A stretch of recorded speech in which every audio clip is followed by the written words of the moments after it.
Hello नमस्कार दोस्तों, हम लॉजिकल रीजनिंग पढ़ रहे हैं जो कि यूजीसी नेट के लिए हमारी पेपर 1 की यूनिट 6 है। पेपर 1 होता है जो कि सारे ही सब्जेक्ट्स के लिए कॉमन होता है। इसमें हमने आर्ग्यूमेंट देखा था, आर्ग्यूमेंट का स्ट्रक्चर देखा था, इंडक्टिव और डिडक्टिव जो आर्ग्यूमेंट है वो हमने पढ़ा था। आज हम इस वीडियो को आगे बढ़ाएंगे। आज की वीडियो में हम प्रोपोजिशन समझेंगे, फैलेसीज समझेंगे और उनसे रिलेटेड कुछ क्वेश्चंस जो हैं उनको भी सॉल्व करेंगे। अगर प्रीवियस वीडियो आपने नहीं देखा है तो उसका लिंक आपको डिस्क्रिप्शन में मिल जाएगा लॉजिकल रीजनिंग का, वहाँ से जाकर आप उस वीडियो को देख सकते हैं। प्रोपोजिशन देखते हैं। प्रोपोजिशन क्या होता है? जो सेंटेंस होता है उसी को हम प्रोपोजिशन भी बोलते हैं। अब यहाँ पर जो एक सेंटेंस है या जो हमारा स्टेटमेंट है उसके क्या होते हैं? पार्ट्स होते हैं। 4 पार्ट्स होते हैं: क्वांटिफायर, सब्जेक्ट, प्रेडिकेट एंड कॉपुला। तो ये 4 पार्ट्स है। अब हम जो हमारा क्वांटिफायर है, जैसे कि सेंटेंस हमारा स्टेटमेंट जो शुरू होता है वो ऑल, सम या नो से शुरू होता है, तो वो हमारा क्वांटिफायर हो जाता है। देन एग्जाम्पल के थ्रू समझ लेते हैं हम इसको, तो हमें ईजिली याद हो जाएगा। ये हमारा एग्जाम्पल जैसे हमें यहाँ पर गिवन है, ऑल बैट्स आर बॉयज़। अब यहाँ पर जो ऑल है वो क्या है? क्वांटिफायर है। बैट सब्जेक्ट है जिसके बारे में हम बात कर रहे हैं। देन जो आर है वो कॉप्यूला है और प्रेडिकेट हो गया बॉयज़। तो ये हमारा एग्जाम्पल हो गया जिसके थ्रू हमने जो एक स्टेटमेंट है या प्रोपोजिशन है उसके 4 पार्ट्स को समझा। अब ये चीज़ जो हमने समझी है वो हमें जो हमारी प्रीमाइसेस है, मेजर प्रीमाइस, माइनर प्रीमाइस और जो मिडिल टर्म होता है उसको निकालने में हेल्प करती है। इसलिए हमने क्या देखे हैं? प्रोपोजिशन के पार्ट्स को देखा है।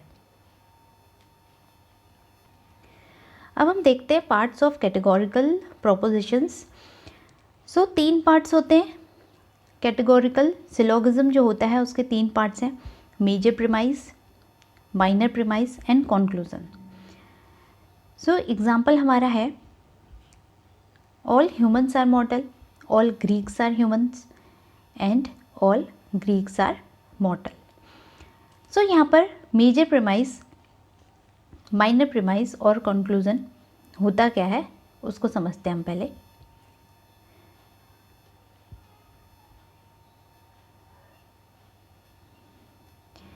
जो मेजर प्रीमाइस है वो क्या है? प्रेडिकेट है।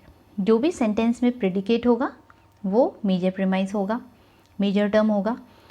देन माइनर प्रीमाइस के अंदर हमारा जो सब्जेक्ट है वो माइनर टर्म है। मिडिल टर्म क्या होता है? जो दोनों ही प्रीमाइसेस में कॉमन होता है। जो कॉमन है वो हमारा मिडिल टर्म हो जाता है। अब यहाँ पर एग्जाम्पल है, जैसे ए जो है वो बी है, बी जो है वो सी है और कंक्लूजन क्या निकला कि ए जो है वो सी है। तो यहाँ पर हमने देखा कि ए कौन सा है? सब्जेक्ट है। ए सब्जेक्ट है तो वो माइनर टर्म होगा। माइनर टर्म इसमें पहले होता है, सब्जेक्ट होता है, और मेजर टर्म क्या होता है? बाद में होता है, प्रेडिकेट होता है, तो सी प्रेडिकेट होगा। अब यहाँ पर हम देख सकते हैं कि बी जो है वो दोनों ही प्रीमाइसेस में कॉमन है, तो बी हमारा कौन सा टर्म है? मिडिल टर्म है। बी हमारा मिडिल टर्म हो गया। यहाँ पर भी जो हमारा एग्जाम्पल था इसमें हम समझ सकते हैं, यहाँ पर हमें क्या गिवन है? ग्रीक और मॉर्टल। ग्रीक जो है वो माइनर टर्म हुआ और जो मॉर्टल है वो मेजर टर्म हो जाएगा। अब हम देख सकते हैं कि ह्यूमन जो है वो दोनों ही सेंटेंसेस में कॉमन है, तो ये हमारा मिडिल टर्म हो गया। ये हमें आगे जो हमारा जब हम सिलोगिज्म पढ़ते हैं तो उसमें हेल्प करता है निकालने में कि मेजर टर्म कौन सा होता है, माइनर कौन सा होता है और मिडिल कौन सा होता है। और कंक्लूज़न तो हमें पता ही है कि दो प्रीमाइसेस होते हैं, उनके बाद हम क्या निकालते हैं? कंक्लूज़न निकालते हैं। सिंगल प्रीमाइस से भी कंक्लूज़न निकालते हैं। तो ये हमारा हो गया कंक्लूज़न। अब हम देखेंगे स्क्वायर ऑफ ऑपोजिशन। ये हमारा स्क्वायर ऑफ ऑपोजिशन है जो कि इम्पॉर्टेंट है। इससे हमें क्वेश्चन जो है देखने को मिलते हैं एग्ज़ाम में। अब हमें इसे लर्न करना है, ए ई आई ओ, ए ई आई ओ। यहाँ पर हम देख सकते हैं कि ए जो है वो क्या है, ऑल है, और ई जो है वो नो है, ओ हमारा सम नॉट होता है, और जो आई है वो सम होता है।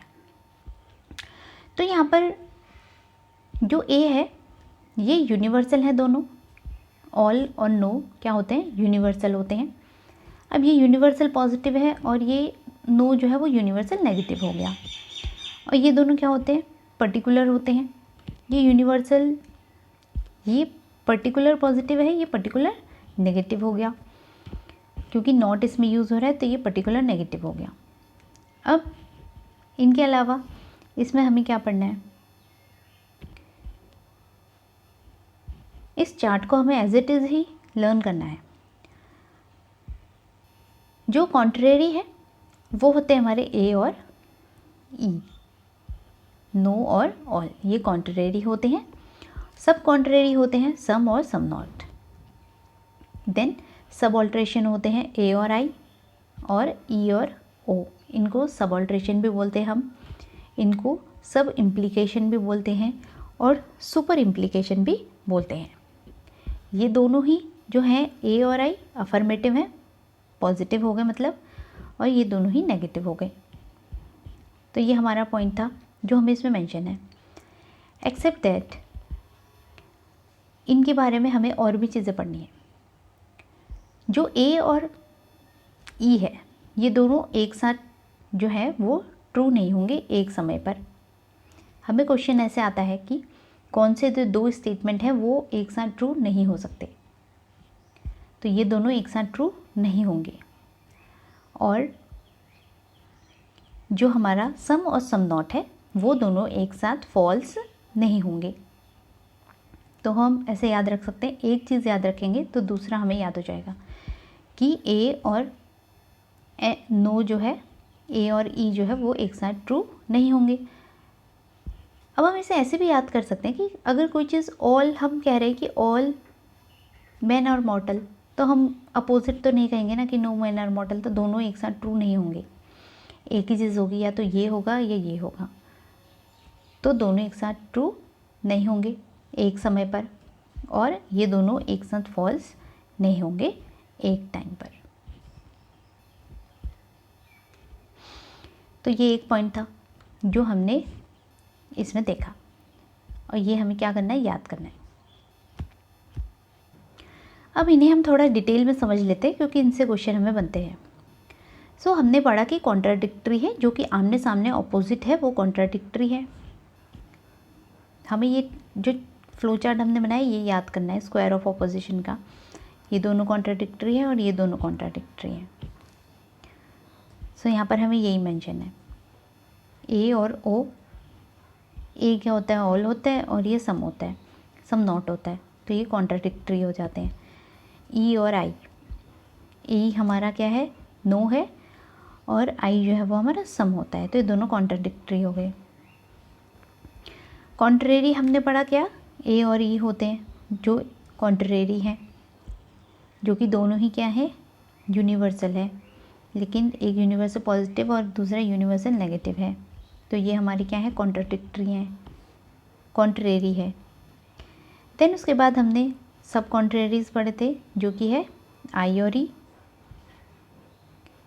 फिर हमने सब ऑल्ट्रेशन पढ़े, सब ऑल्ट्रेशन क्या थे, ए और आई और ई और ओ।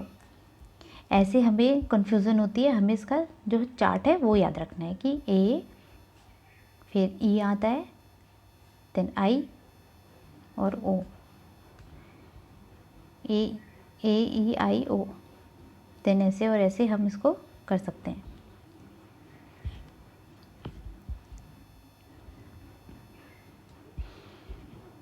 तो ये हमारा हो गया square of opposition.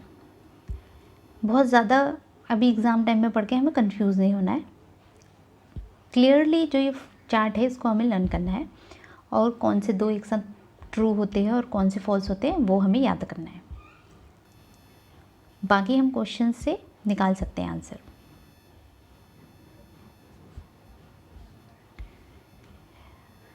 By which of the following propositions, कुछ क्वेश्चंस हम देख लेते हैं। The proposition some men are not honest is contradicted. So कौन सा नॉट ऑनेस्ट वाला कॉन्ट्राडिक्टेड है? तो हमने लर्न किया A, then E, then I, then O. Contradicted थे ये दोनों आपस में। ये क्या है? ऑल है और ये नो है। ये सम नॉट है, नॉट, और ये सम है। तो यहाँ पर हमें सम नॉट वाला पूछा है। सम नॉट का जो कॉन्ट्राडिक्टरी होगा वो क्या होगा? ऑल हो जाएगा कॉन्ट्राडिक्टरी सम नॉट का। सो इसका आंसर जो हो जाएगा वो ए हो जाएगा। All man are honest, all वाला हमें यही दिख रहा है, तो ये इसका कॉन्ट्राडिक्टरी हो गया।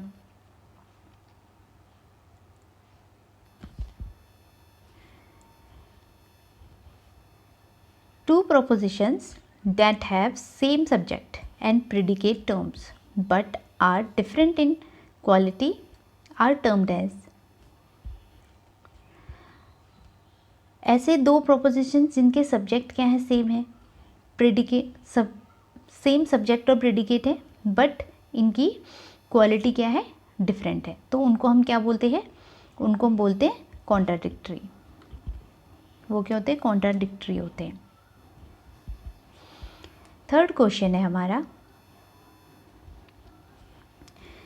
If two propositions are related in such a way that they cannot be true together although they may be false together, then such a relationship is considered to be। सो कौन से ऐसे propositions होते हैं जो कि एक साथ ट्रू नहीं होते लेकिन वो फॉल्स हो सकते हैं? तो हमें एक ही चीज़ याद रखनी कि वो एक साथ ट्रू नहीं होते। तो हमने पढ़ा था ए ई, ए और ई जो होते हैं ये एक साथ ट्रू नहीं होंगे, और ये दोनों क्या है? कॉन्ट्रेरी हैं। तो इसलिए इसका आंसर क्या हो जाएगा? कॉन्ट्रेरी हो जाएगा। जब ये एक साथ ट्रू नहीं हो सकते तो ये एक साथ क्या हो सकते हैं? फॉल्स हो सकते हैं। ऐसे भी स्टेटमेंट हमें देखने को मिल सकती है। फोर्थ क्वेश्चन है, all students clear their examination and few students did not clear their examination. This is an instance of। तो ये दोनों ही सेंटेंस जो हैं वो क्या हमें बता रहे हैं? क्या है इसमें? कॉन्ट्राडिक्टरी है। क्यों कॉन्ट्राडिक्टरी क्यों है? क्योंकि यहाँ पर हमने बोला ए ई आई ओ, और एक स्टेटमेंट हमें ऑल वाला दिया है जो कि ये है, और दूसरा हमें दिया है नॉट, सम नॉट वाला। फ्यू बोला है तो कुछ ने नहीं किया क्लियर, तो वो हो जाएगा सम नॉट ये वाला। और ये दोनों आपस में क्या होते हैं? कॉन्ट्राडिक्टरी होते हैं। तो इसलिए हमारा ऑप्शन नंबर क्या हो जाएगा? 1 जो है वो राइट हो जाएगा इसका। तो अगर आपको वीडियो पसंद आया हो तो वीडियो को लाइक ज़रूर कीजिए और अपने फ्रेंड्स के साथ शेयर ज़रूर कीजिएगा, और चैनल अगर सब्सक्राइब नहीं किया है तो सब्सक्राइब भी कर लीजिए। Thank you for watching. Next video में हम फॉर्मल और इनफॉर्मल जो फैलेसीज़ हैं उनको देखेंगे।